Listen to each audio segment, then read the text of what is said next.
Hello, everyone. I'm Anatol Lieven, Director of the Eurasia Programme here at the Quincy Institute for Responsible Statecraft.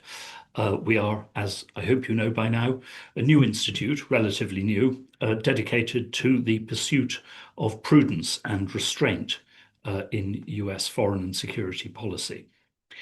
Before I introduce today's speaker, I just wanted to, well, two things. First, please put your questions in the Q&A. You see it at the bottom of your screen, and I will pass on as many of them as I can to our speaker. Secondly, just wanted to flag two more webinars this week.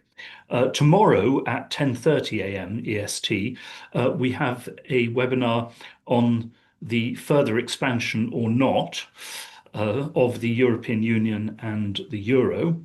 And on Thursday at noon, Zachary Pakin of QI will be holding a conversation with Canada's ambassador to the United Nations on Mark Carney's speech at Davos and whether this will help build a better international order.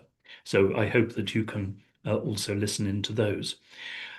Today, it's my great pleasure to introduce Professor Andrei Tsygankov, Chair of Russian and International Politics at San Francisco State University. Andrei is the author of numerous books on Russian history. He is one of the leading, if not the leading, experts on the history of Russian foreign policy and US-Russian relations. His books include Whose World Order and Russia and the West from Alexander to Putin. And he has very frequently appeared for QI and in the media. So, Andrei, welcome. Thank you very much. Thank you, Anatoly, for having me back. So I thought I'd begin in the 1990s when I was a British journalist based in Russia and the former Soviet Union. I thought that a key, if not the key part of the West's failure to maintain the reconciliation with Moscow that had been ushered in under Mikhail Gorbachev, that this was due to a combination of the legacy of the Cold War hostility in the West and the, well, unrealistic and even megalomaniac expectations for Russia's transformation and subordination created by the hubris of the end of history moment. But in your book, oh, I'm sorry, I should have mentioned the title of your new book. That's why we invited you. Your new book is Cancelling Russia, looking at the West's reaction to Russia, both, I mean, since the Russian invasion of Ukraine, but tracing the roots of that much more deeply. And so I want to ask, you trace the roots of this Western failure, of course, you know, with responsibility on the Russian side as well, but much more deeply and much wider. Could you say something about the deeper roots of this desire to cancel Russia, which has, you know, flourished since the invasion? Well, since you raised the 90s time, then this is clearly one root of it, and you already mentioned it. It's Western hubris. It's the idea that now Russia is borderline irrelevant. It really is too weak to consider its interests. It really is not the power to reckon with anymore. But this idea of isolating Russia, canceling, of course, is just a new metaphor. But the idea of isolating Russia goes back decades or centuries. You are a British journalist, so you know this story probably better than I do, how Brits initially wanted to downsize Russia before and after the Crimean War, specifically how many Western politicians desired somehow to deal with this rising power in the East. And they used multiple opportunities to do so. And certainly when the World War I took place, this created entirely different atmosphere, entirely different context in which the two sides, the West on the one hand and Russia on the other hand, saw each other from that point forward as existential threats. There was ideology behind this, there was a power struggle behind this, and some of these very old fears of Russia, old stereotypes, and I've described some of them in this book. But this is not a new framework for me. I've done this before in my previous analysis, specifically of why the second Russia-Western partnership derailed. The first one you already mentioned, that's the 90s. This is when Russia and the West could not really go in the same direction, in part because the West decided that Russia was not really worthy of serious integration. And therefore, shock therapy was a preferred solution instead of Marshall Plan. Then in the early 2000s, when Vladimir Putin comes to power, there is a second attempt to revive these relationships, to revive them as a cooperation on the basis of fighting terrorism, as you remember, after September the 11th. And I was trying, in the book on Russophobia, I was trying to understand how that partnership derailed.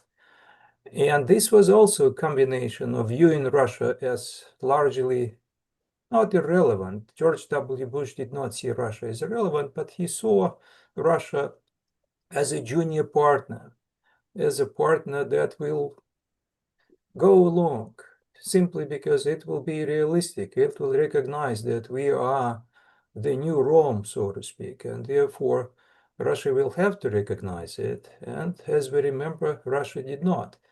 Putin took lightly Bush's decision to walk away from the ABM treaty, but we know that Putin did not sit on it. He developed new capabilities as a result of this.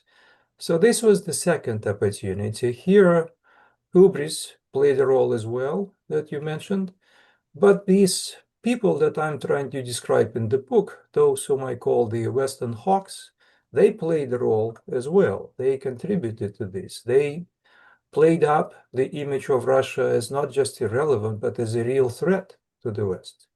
These people existed since Henry Palmerston and Winston Churchill and others in British tradition. And these people existed in the Cold War. During the Cold War, they were driving, in some respects, the Cold War. People like Richard Pipes and Pearl and others, they continue to have reasonably good voices after the end of the Cold War. And then this network of the Cold War persisted. These people used it, and they have created multiple opportunities for pushing the establishment towards confronting Russia, because they believe, since again Palmerston and others, that Russia is a handbag, as Palmerston once referred to it. It's weak. You have to press, you have to pressure, you have to push it as hard as you can, and then you will discover that actually the West will continue to be the dominant power from this point forward and on and on and on. So that's, I think, is one of the key obstacles. This is what we have lost as a result of this. And I've mentioned to you two lost opportunities. There were others as well. There was a period of Barack Obama, Dmitry Medvedev that was lost as well. There was a very short window of Joe Biden and Vladimir Putin with Geneva meeting in 2021. There was even an opportunity to stop the war.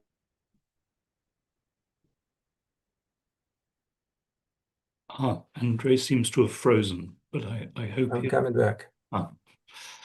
All of these opportunities, I think, were lost primarily because of on the Western side, because of the Western hubris and desire and the determination to view Russia as junior partner at best and a power that is not as important at worst. And that ultimately created the discourse of inequality, disrespect on part of Russia. That's the discourse that you constantly hear from the Russian side. And that will continue to be an obstacle with Donald Trump as well, because he also does not view Russia as equal. But I mean, Trump doesn't view anybody as equal, of course, Right. least of all equal to Trump. But at the same time, I mean, Trump seems to be willing to approach Russia in a more realistic fashion than his predecessors. Do you think that this will make a long-term difference, or is the mutual hostility now just too deeply rooted? I think, number one, this hostility is deep. And as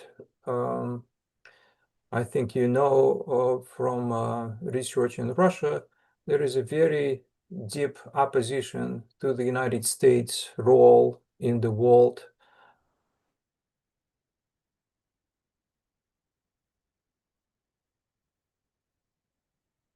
Frozen again.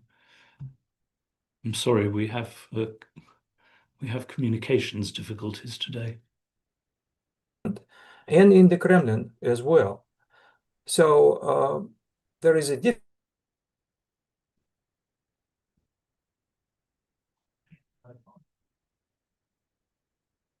Close advisors, such as Ushakov and Kirill Dmitriev, who is negotiating these economic deals with the United States. But it is also very much contingent on progress, on the reciprocity on the United States side. And so far, these relationships during Trump between the United States and Russia, they have been presented in Russia with, I think, some ground that it is Russia that is conceding and the United States is not reciprocating. The United States is essentially pocketing the concessions. Most important one took place a year ago in Anchorage, where Russians said that they will not pursue the defeat of all.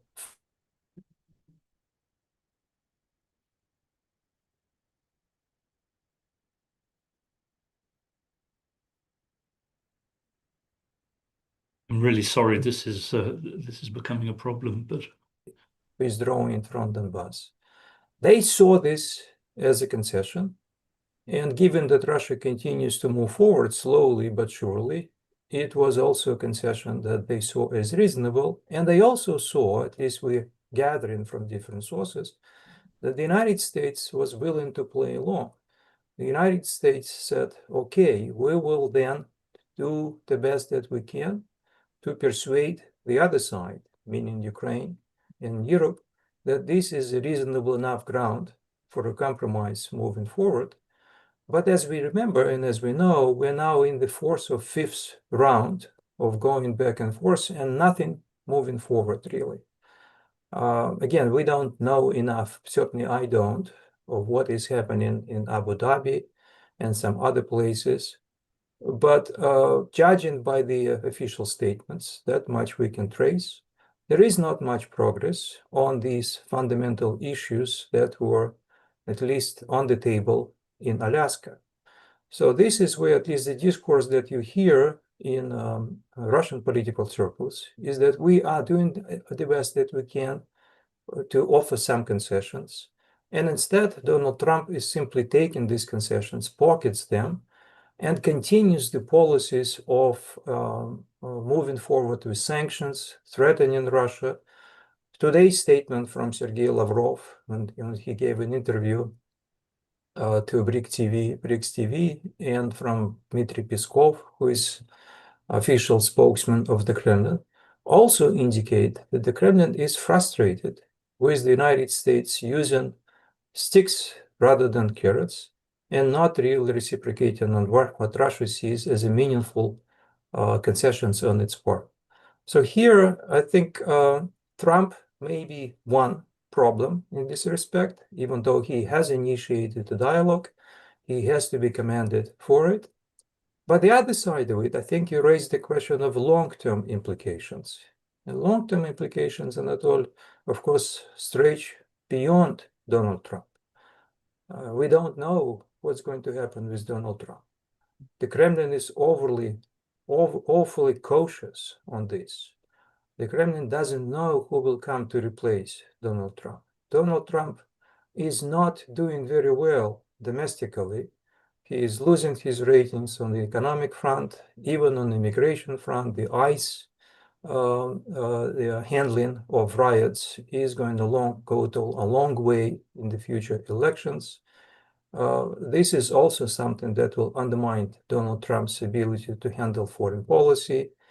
And then if he is replaced by entirely different politician with entirely different politics, then of course even that small hope is going to disappear, and we will be back to the pre-Trump's era with the policies that I've just described for you, policies of pressure in Russia, policies of hoping that Russia is too weak to sustain these pressures and ultimately its economy will collapse. Vladimir Putin will be replaced.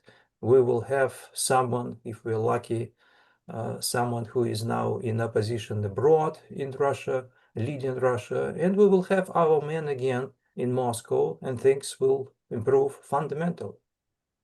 But do you think, I mean, the rise of the new right in Europe, could that lead to a change in European attitudes to Russia?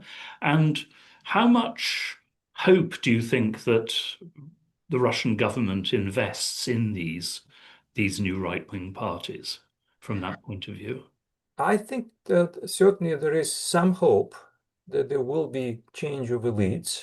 The Kremlin, as you know, gets along much better with Urban and Slovakian president than with other European governments, mainstream Western and certainly the other Eastern European governments in Poland and in the Baltic states.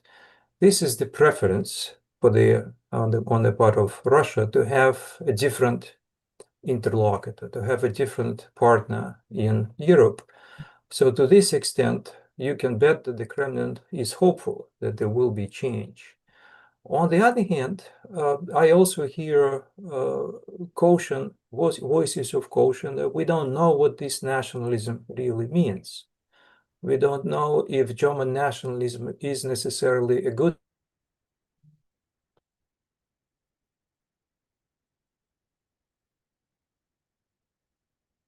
to have a new military might mobilized, and this will create yet another problem for Russia. And I think that's one consideration. And the other one is the Kremlin continues to be preoccupied with the United States rather than with Europe. So here it believes that if this course of action that was expressed in recent published documents of the United States national security strategy and another one, if this course is to prevail, then Europe will have to ultimately comply with the United States priorities. And that's why it's essential that we build our relationships with the United States first and foremost. And if Donald Trump does not work, then Europe will not work either. Europe is still not sufficiently independent from the United States.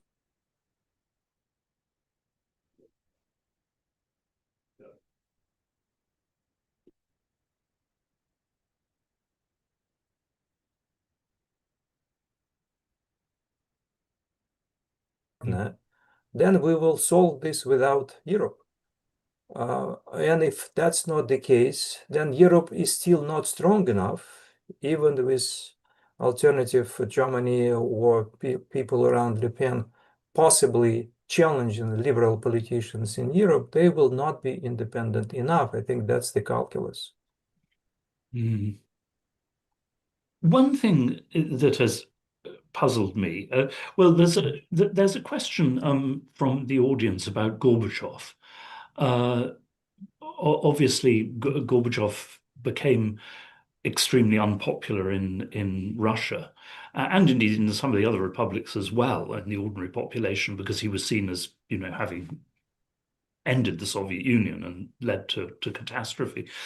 What has sometimes puzzled me, though, remembering, what was called then Gorby mania, the adulation of Gorbachev in the West, why his vision for Europe has been so completely forgotten? And also why so little attention has been paid to his. I mean, Putin has criticized, Gorbachev has criticized Putin, certainly, and criticized some Russian policies. But as you know, he also bitterly criticized what he saw as the West's betrayal of the agreements they'd made with him and his vision. Why has that been so completely forgotten in the West, do you think? I, it depends on whom you mean in the West. This legacy of Gorbachev, as far as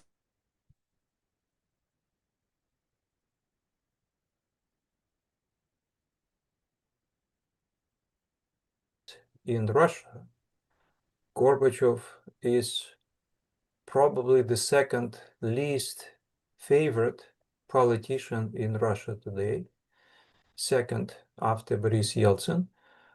They both have ratings in single digits. If you have any public opinion polls to be taken today. So in Russia, he certainly is not popular uh, for the reasons that you mentioned. But in the West, I think he still is recognized as someone who ended the Cold War, at least helped to end the Cold War. He is not recognized sufficiently, I might say, simply because he did indeed co-ended the Cold War jointly with Ronald Reagan, and yet it is often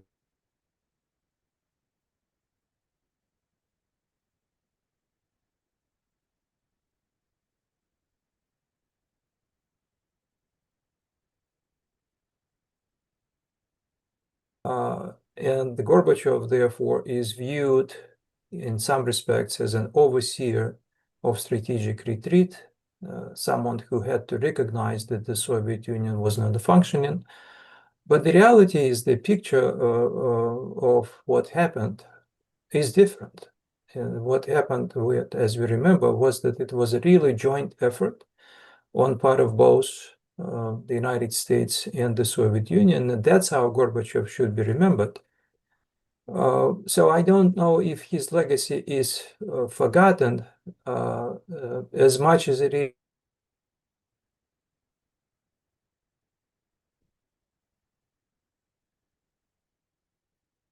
his circles, is the legacy of someone who recognized that the Soviet Union had to be defeated and had to go, and he simply accepted this ultimately.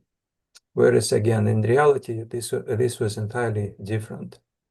I don't know what else I could say about Gorbachev, except that his vision, of course, vision of Russia communicating with Europe, the vision of building a joint security structure, is still alive and well, and it was articulated not very far away, not very long ago by Dmitry Medvedev after the Russia-Georgia conflict. As you remember, Medvedev raised the question of building pan-European security structure at the time.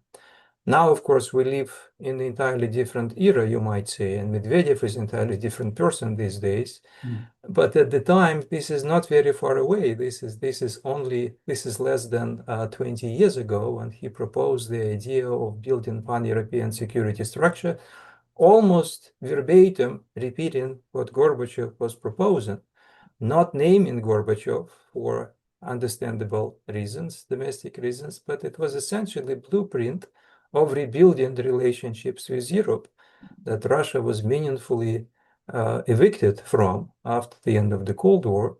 And you remember what the response was. The response was largely that we don't need it. We have NATO.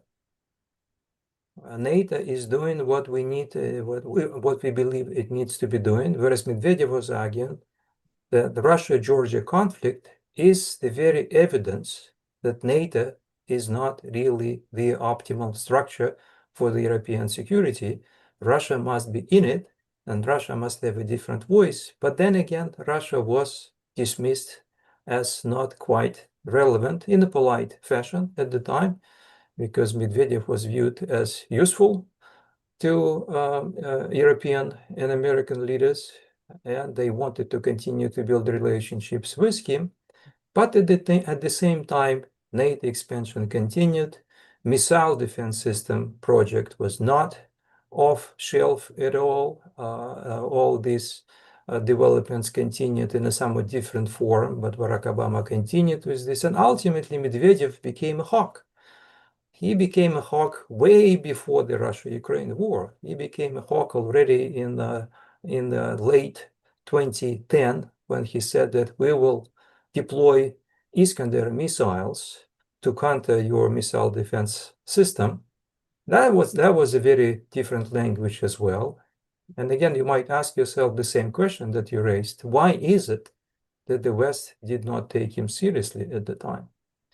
And I think the answer is still the same, that Russia was viewed as not yet strong enough to have equal conversation of equals, which is one of the reasons why you hear these voices in Russia today from Russian hawks, that we must test nuclear weapons, we must show our military capabilities, we must demonstrate to the West that we are powerful. The West is not intimidated enough, and the West does not recognize that we can be a serious power. That's a very widespread language. Putin is, as you know, sounds like a moderate relative to all these arguments, even though he is not. So that is also a symptom of where we are. Even today, even when this war is almost 4 years on, you still have powerful voices in the United States and even more so in Europe that Russia is losing, that Russia is not winning, at least this war. We just have to pressure it harder. More sanctions, 20th package in Europe, and 21st and so forth and so on. And we have major sanctions that we have not yet used, if you hear from Lindsey Graham and people like him. And before Putin knows it, he will have to cave in. We just have to pressure him harder. That's the conviction that I think continues to dominate in the United States, in Europe, and Trump is a part of it as well. Trump is a believer that he can pressure Russia, and he is using his sanctions the way he sees it. And he believes that he can use more of it. He just wants to get on the good side of Vladimir Putin. Somehow he believes that if he gets along well with people, then people will reciprocate. You mentioned the pressure from Russian hardliners to really up the nuclear threat. I mean, one striking thing has been, well, especially on the left, in the West, I mean, it seems almost collapse of those forces which previously, pressed for nuclear disarmament, for the reduction of nuclear tension. Very striking in Britain, for example, that in the 1980s there was a very powerful mass movement. I mean, it didn't really lead anywhere, but in Germany as well.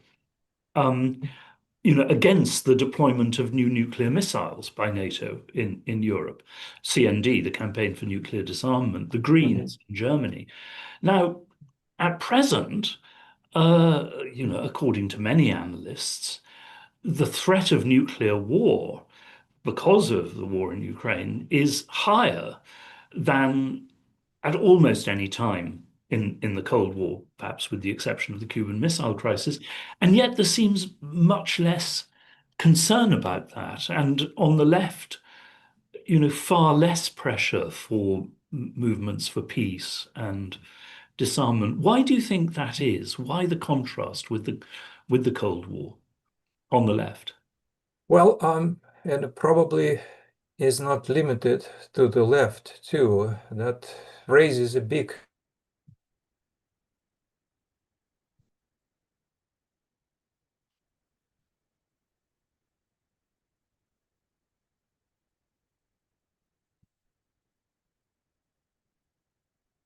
compare it to the Cold War. It's very popular these days, as you know, to argue that this is essentially Cold War 2.0. I don't see it that way.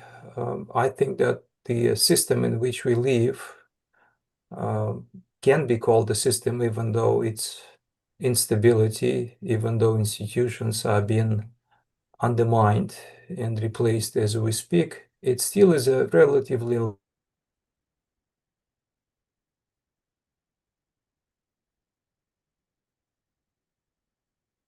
different rules under very different environment.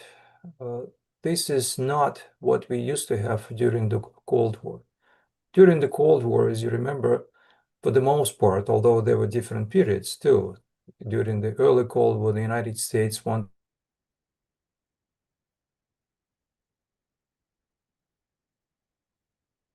I'm sorry, everybody, about the communications, but he does keep coming back, I hope.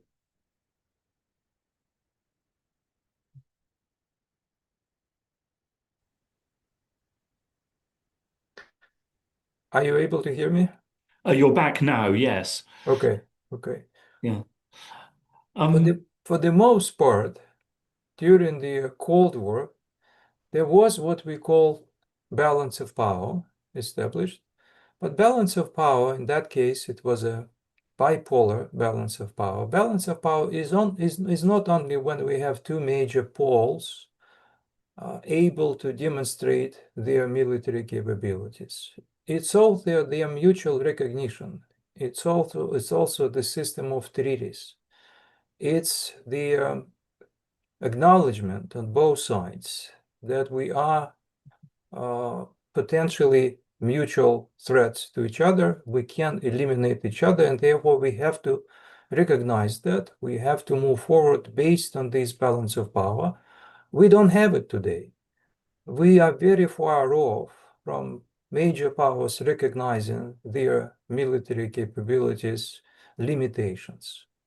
At this point, we are in a very different stage of competition, and it's not even the early Cold War. We have three major powers now, and the United States does not want any balance of power at this point. It wants to continue with the age of unipolarity, even though it's gone. China and Russia do not recognize this arrangement. We have entirely different structure, and we also have very different opportunities for major powers to assert themselves, because we have lived through the so-called globalization era. It's almost over, but we have lived through this for 30 years or so. The states are now far more open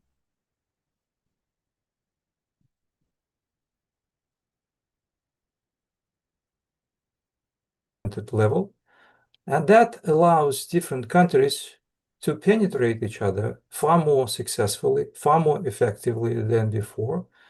And I think that explains why, for the most part, when it comes to the United States, for sure, and to some extent when it comes to Russia, they are interested not only in containing each other, as was the case during the Cold War, but they're interested in regime changes.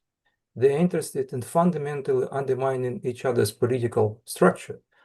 And that's a very different environment. That's a very different rules, and that's a very different incentives. And that creates even more threats for the world. And in this environment, you might be even more puzzled.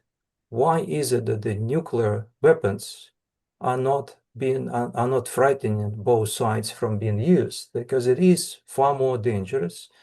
And we are quite close, and much closer than during the Cold War, to this kind of escalation, nuclear escalation. And yet, because there is no balance, because each side believes that somehow the other side's capabilities are not sufficient, there is no sufficient also willingness to recognize this threat.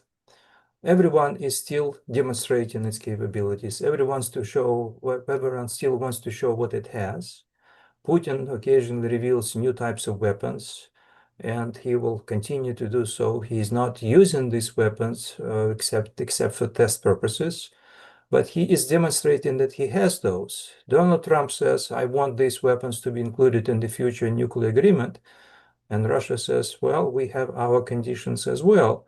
So there is no balance as we defined balance of power.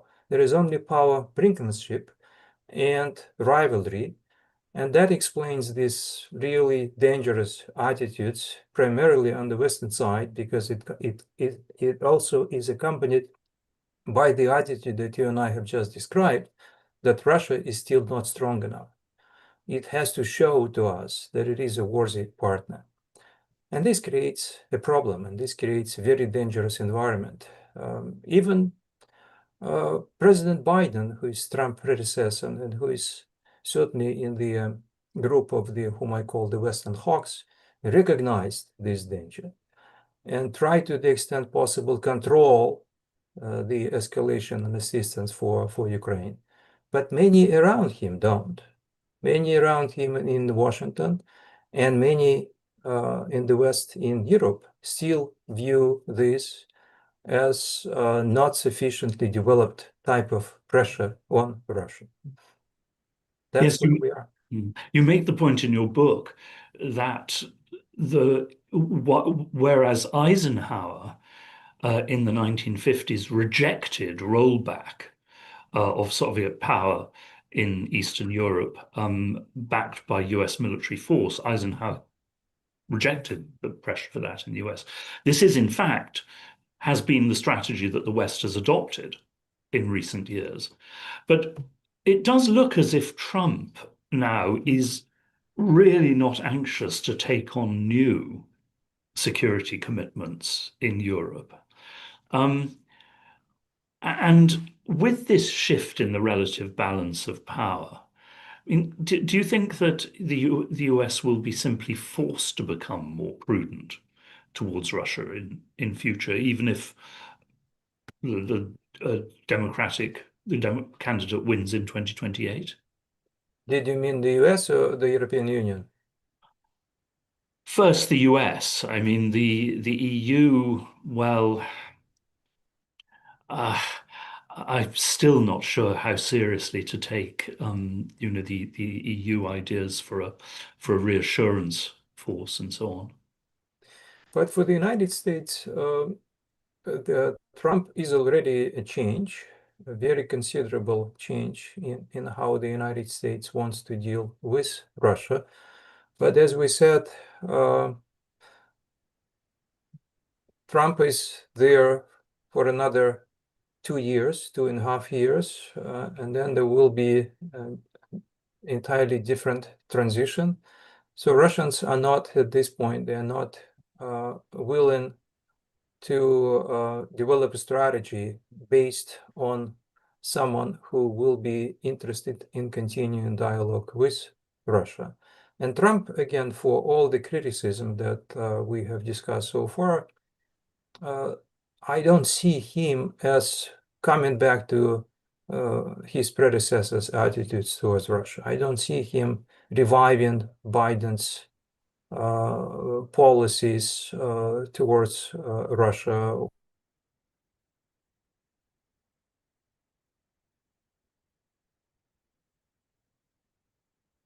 Conversation. He continues to be interested in having in making deals with Russia. Even if he is not successful in ending the war in Ukraine, he will continue to have his channels of communication open, so to speak. But who will come after him? That's a big question. And the structure of interest that we have so far is not, this does not really suggest that there will be a major opening. There are very few relationships left between Russia and the United States. Now the last straw, which is the nuclear connection, has been broken as well. There is almost no economic relationships between Russia and the United States, very little. Diplomacy is broken as well. There are major diplomatic disputes. So there must be some constituencies on both sides. There must be some incentives. And these incentives are not there, which suggests that the progress can only come from a new structure of leadership, from someone like Mikhail Gorbachev and Ronald Reagan's stature coming to different countries and rearranging the entire system of relationships. But that, of course, is impossible to predict.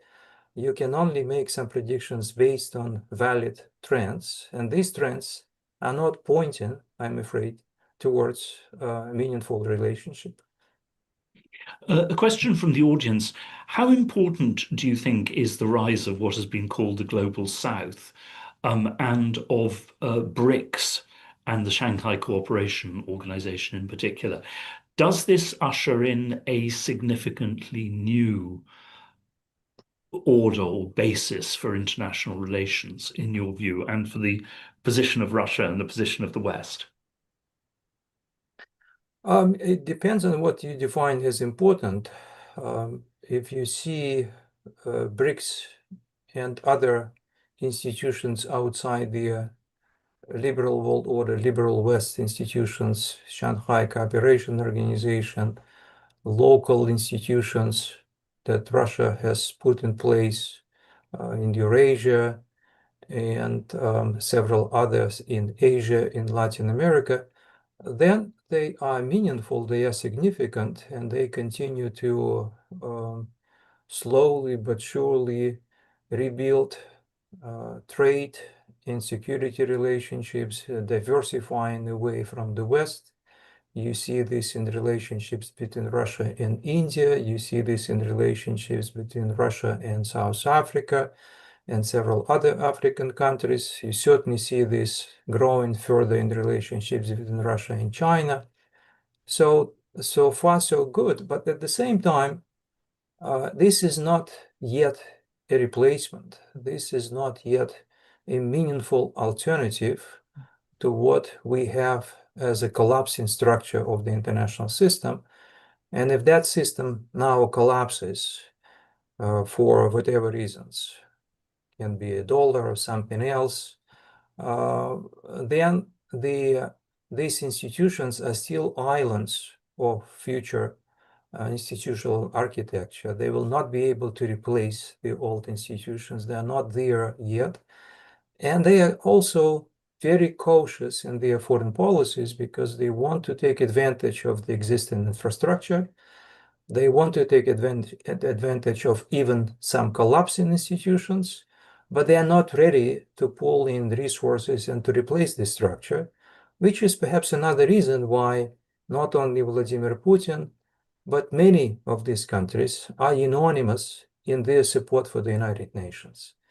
They continue to believe that there is no replacement to it. And that explains why there are very few really joined this new Council of Peace that Donald Trump initiated. And there is not a single major power in that council. Everyone is sort of saying, yes, it's a good idea. Putin even pledged $1 billion from the frozen funds to that Council of Peace. But at the same time, he did not say that he will join it. He continues to believe that United Nations, with all its flaws and problems, is indispensable. And that is also a recognition that Global South, its voice is growing. It's very important to the Kremlin, but it's not yet ready to serve as the engine of the new institutional infrastructure. On that note, though, therefore, it must be said that Russia is much more interested now to integrate Global South into the United Nations Security Council. It wants to have major Global South countries to be present in the United Nations Security Council, and therefore the process is moving in a good direction. But it still is halfway through to replace the global institutional structure, and I wouldn't even say halfway through. I would say it's on the way, maybe 40% or so. I wouldn't be able to assess. A question from the audience. What do you view as the most, among the various driving forces of Western policy towards Russia, which do you regard as the most important among them? There is the military-industrial complex. There are the East European ethnic lobbies. What do you think has been the most influential in shaping Western policy? Well, I would identify two, not even camps, but two important centers of influence, centers of power and influence in the West, broadly defined. And that's in part what I did in the book as well. One of them is really the ruling establishment.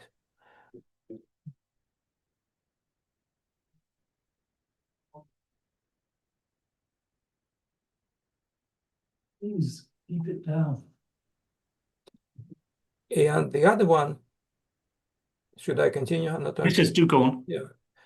And the other group of forces, the other group of influence is in part what you just identified, ethnic lobbies, those who come to the West with their own preconceived ideas of what the West should be, and they push the West in a particular direction. There are some lobbies that are more influential than others. Israel's lobby, for example, in the United States politics is especially influential. But over these several years of war, and even since 2014 Ukraine crisis, as it is sometimes referred to, Ukrainian lobby has become more powerful in the West as well, in the United States and in Europe. So you have powerful, increasingly powerful ethnic lobbies, and there are many others, of course. In the United States politics, US political system is very responsive to lobbies, in principle, much more responsive than many other Western countries' systems. So you have ethnic lobbies there, and I should add to this that there are also Russian diaspora community that is also having its own preferences and lobbies on behalf of its own preferences when it comes to regime change in Russia. So this is another center, loosely defined center of power. And out of these two, the choice is easily in favor of the ruling hegemonic elites because they are the driving seat. They are shaping and framing United States foreign policy. And they are sometimes acting in unison with ethnic lobbies, with hawkish communities in the West. But these hawkish communities are only influential when they have the establishment support, when they have the ruling establishment support, when they have people like Victoria Nuland, Tony Blinken, and several others in power, when they have powerful Russia hawks in Congress. This is when these networks of influence outside the establishment, think tank related, diaspora related communities, they are becoming more and more influential. And sometimes they're openly encouraged by the ruling establishment. Tony Blinken, for example, encouraged the Ukrainian diaspora to speak up, to criticize Russia to the extent possible. He did his part. He traveled across the United States to places where Ukrainian communities live, and so forth and so on. But out of these two centers of influence, the centers that I was interested in the most in the West, the hegemonic elites continue to be by far most important up until today. There are important issues here. What are the lines of disagreements within this hegemonic elites establishment? That's a somewhat separate question. But others being equal, these elites came to power after the end of the Cold War. Oftentimes, it is of considerable age. It was fighting during the Cold War and continues to remember the Cold War. And they continue to shape the policy agenda. To some extent, Donald Trump can also be defined as someone who remembers the Cold War well enough, and he wants to continue some of its strategies. Even though he is far from being liberal, he is a different part of the foreign policy elites. He is not an isolationist. He is not committed to what some of his supporters views as America First policies, national interest-based policies. He continues to be committed to hegemony as he sees it, as he defines it. The United States must be number one, and others must follow what I have to say. But from the point of view of uh, support for regime change and the export of democracy and so forth, Trump, of course, has defunded, has cut off some key institutions from that point of view. The National Endowment for Democracy, RFERL, funding through USAID. I mean, does that mark a significant change in your view?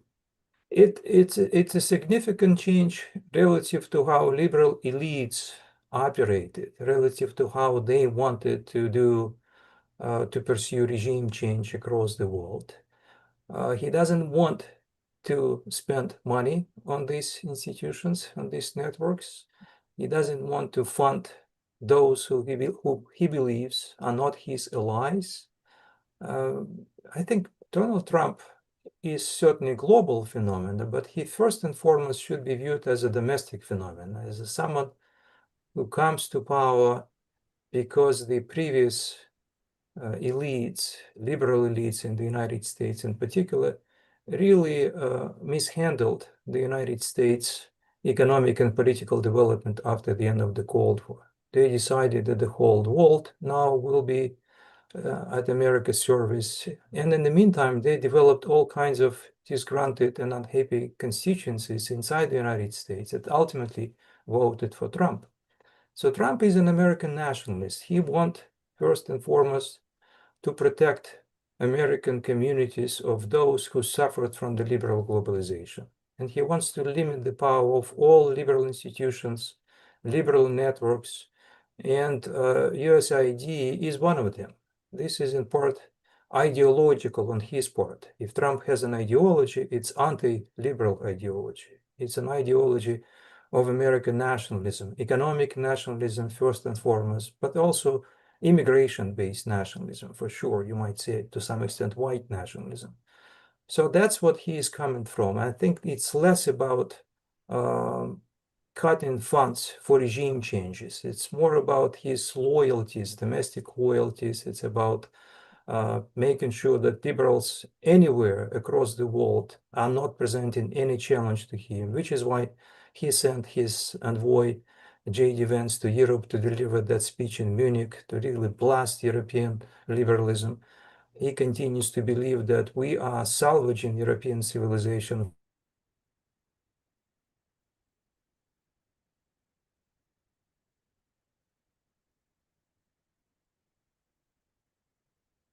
putting any efforts into regime change, but he's very interested in replacing those whom he does not like. He is very interested, and it's not just Maduro, that's a case in point, and it's not even just Ayatollah Khamenei in Iran. He is very interested in replacing anyone who creates any problems for him in Europe as well. And I think it's symptomatic that he was asking questions President Zelensky of Ukraine whether or not he would be willing to use tomahawks against the Kremlin. So he is sending all kinds of messages, including to Vladimir Putin. You're right that he doesn't want to overspend resources. He does not want to commit to regime changes, unlike his predecessors, liberal elites, but he still is interested to do surgeon strikes, removal of those whom he does not like from power for the benefits of the United States superpower status. We have another question from the audience about the title of your book, The Cancellation of Russia. How does what we've seen since the invasion of Ukraine compare to previous moves in that direction? You talked about, of course, you wrote a book about Russophobia long before the war, as I did. And I would add a question of my own. Why has the cancellation of ordinary Russians and Russian cultural figures and the prejudice against even seriously trying to analyze Russia in many circles, why is that so much more intense today than it was during the Cold War, when the Soviet Union was in fact much more of an ideological and military threat? I answered this before, Anatoly. It's because it's not a Cold War. and because it's not a Cold War 2.0, it's a hybrid war. And during this new hybrid war, which came to replace the Cold War, we have a far more risky strategies on part of major powers. They are willing to go much farther than during the Cold War. They are willing to go much farther to challenge each other. And to the extent possible, they are willing to try to cancel, quote unquote, Russia. Initially, as you will recall, soon after Russia launched the war, the invasion in Ukraine, even the ruling establishment representatives thought that this regime, Moscow's regime, Putin's regime, will collapse fairly quickly, that there will be draconian sanctions imposed against Russia, and it will not last for more than several months. And Biden revised his assessment only in September, October of 2022, when he discovered that Russians are much closer than he thought were to using potentially nuclear weapons. This is when he said that there is no way that we can win. And he said this based on the book published by Boudreaux to his national security advisor, that we're now stuck, essentially. That's how he put it. We have to do the best we can to help Ukrainians to have a better negotiating position in the future negotiations with Russia, but we can't seriously defeat Russia because it's a nuclear power. So he realized this, but many around him, as we said before, continue to harbor this illusion that somehow they can win. And somehow they can win in part because they have new capabilities. Without using nuclear weapons, without using major hypersonic weapons, they will still be able somehow to undermine Russia from within. This is the hope of Ukrainians as well. From the start, Ukrainians knew that they would not be able to defeat Russia militarily on a battlefield, but they thought that they continued to issue all kinds of predictions from Vladimir Zelensky to Kirill Budanov, who is intelligence chief, and others. They were continued to predict that ultimately the regime will not survive, that Putin will be replaced. And once Putin is replaced, there will be entirely different situation, entirely different environment. We will be back to 1991 borders. We'll get our Crimea back. So when Prigozhin mutiny took place in 2023, they all rejoiced and thought that this is the beginning of it. But ultimately, of course, the environment is very different from the Cold.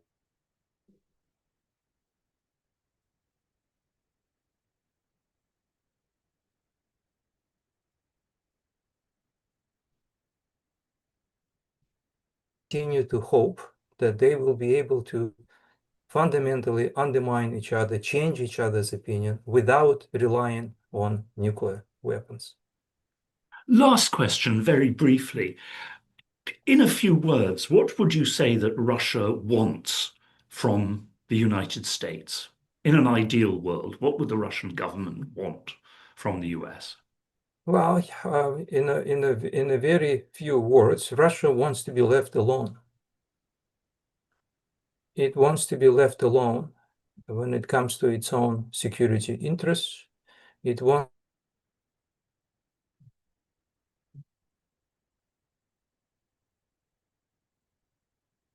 alone in how to build trade ties and relationships across the world.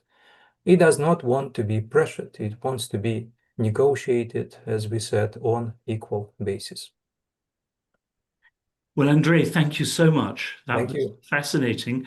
Once again, I urge the audience to buy and read your book on cancelling Russia. And you will find the next webinars on the Quincy Institute website under events. And I do hope that you can listen into those. So thank you, Andrei, and I apologize for the communications difficulties. I think it was my problem. Thank you. Thanks a lot.